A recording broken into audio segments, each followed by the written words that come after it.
Nancy, the Joint Thunder exercise is impressive in numbers alone. This is the 23rd straight year South Dakota has hosted the exercise, and this time around there are 3,600 Guard and reservists participating from 36 states and 4 different countries. Now, although there are many different training scenarios throughout the 11-day exercise, today's events all centered around a single incident, a terrorist attack in a public building.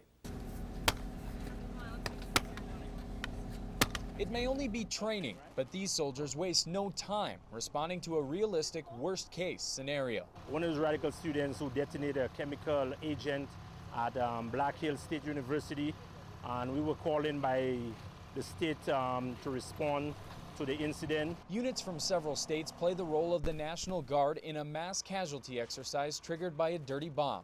Hazmat teams suit up and enter the building to assess the damage and identify the exposed chemicals. Other units set up decontamination tents and a temporary triage center. Meanwhile, volunteers representing the casualties add authenticity to the exercise. The people coming through, again, decon, so none of the contamination will be spread to further institutions like the hospitals. After decontamination, the casualties are flown here to Dumont, about 30 miles away, where other Guard units have set up a fully operational tent hospital. The small medical facility is similar to those near combat zones overseas. Units here fill a secondary role. There's an explosion. As medical teams stabilize the patients and have the ability to treat minor injuries. And that's really what the key is here, is get them treated as soon as possible, get the injuries stopped, and get them on the road to recovery right here.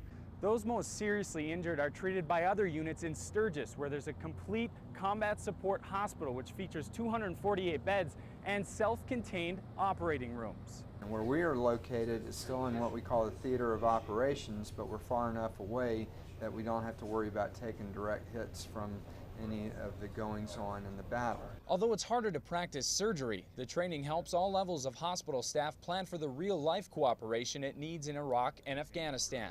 And from the ground to the air, that's what makes the entire Joint Thunder exercise so important. Each scenario in the Joint Thunder exercise is also monitored by trained observers in order to help each unit improve its performance as well as improve joint communication.